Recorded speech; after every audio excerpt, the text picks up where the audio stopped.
अस्सलाम वालेकुम व्यूवर्स। आज मैं बनाऊंगी मज़ेदार सा मटन शोरबा, जो कि बहुत ही कम मसालों में बनाऊंगी। इसमें मैं बिल्कुल भी जो है वो मसाले ऐड नहीं करूंगी।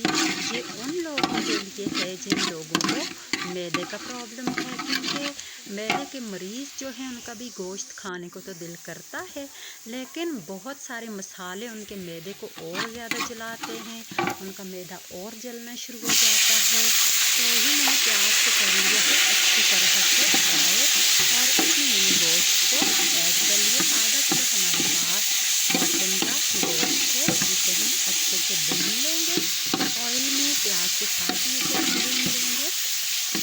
और टमाटर जो है वो मैंने आपको दिखाए हैं कि उन्हें मैंने ग्राइंड किया हुआ है, तो उनको जो है हम बाद में ऐड करेंगे। पहले गोश्त को प्याज में अच्छे से भून लेते हैं। तो 1 कप हमने इसमें दही ऐड कर लिया है। ये 1 कप दही है, इसे मैंने बिल्कुल भी मैश नहीं किया, ऐसे ही मैंने इसे कर दिया। इसमें आप चम्मच हिलाते जाएंगे तो इसकी गुठलियाँ नहीं बनेंगी, ये बिल्कुल अच्छी तरह से मिक्स हो जाएगा। ये आप देख सकते हैं अच्छी तरह से इसे उबाल आ रहे हैं। थोड़ी देर के लिए हम ढक्कन दे देंगे, और ये देखिए जनाब, ढक्कन देने के बाद आप देख सकते हैं कि दही के इसमें बिल्कुल नज़र ही नहीं आ रहा, कोई गुठली नहीं बनी, बिल्कुल अच्छी तरह से मिक्स हो चुका है।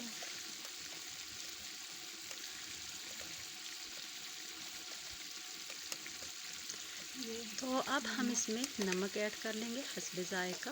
आप अपने टेस्ट के मुताबिक इस्तेमाल कर सकते हैं, कम या ज़्यादा। ये लाल मिर्च पाउडर इसमें मैंने ऐड किया है, और ये इसमें मैंने ऐड किए हल्दी पाउडर। बस इन 2 चीज़ों से जो है मैं बनाने जा रही हूँ मटन का शोरबा। टमाटर भी जो मैंने मैश किए हुए थे उनको भी मैंने ऐड कर दिया है, और अब इनको हम अच्छे से मिक्स करेंगे। ये मैदे के मरीज़ों के लिए इंतहाई मुफीद है। अभी हम इसे ढक्कन दे देंगे, ये देखिए। और अब हम जो है इसमें पानी लगा लेंगे। पहले हम इसमें आलू ऐड कर लेंगे। आलू मटन का जो है ये शोरबा हम रेडी कर रहे हैं, उन लोगों के लिए इंतहाई मुफीद है। और मेरी उन लोगों को ये सजेशन है कि जिन लोगों को मैदे का प्रॉब्लम है वो गरम मसाले से और उल्टे सीधे मसालों से परहेज़ करें। जस्ट हल्दी, हरी मिर्च और नमक अपने खाने में ऐड करें, और आप देखिएगा कि बहुत फ़र्क पड़ेगा।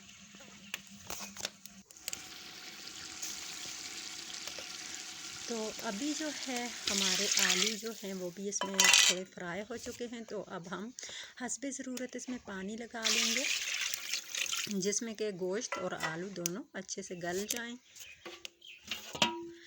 अब हम 15 मिनट के लिए इसे ढक्कन दे देते हैं, और जनाब देखिए ये हमारा मज़ेदार सा शोरबा जो है वो रेडी होने जा रहा है। और ये देखिए हमारा जो है मटन आलू का शोरबा जो रेडी हो चुका है, और बहुत ही मज़ेदार, बग़ैर किसी मसाले के बहुत ही अच्छी लुक है इसकी। आप भी बना सकते हैं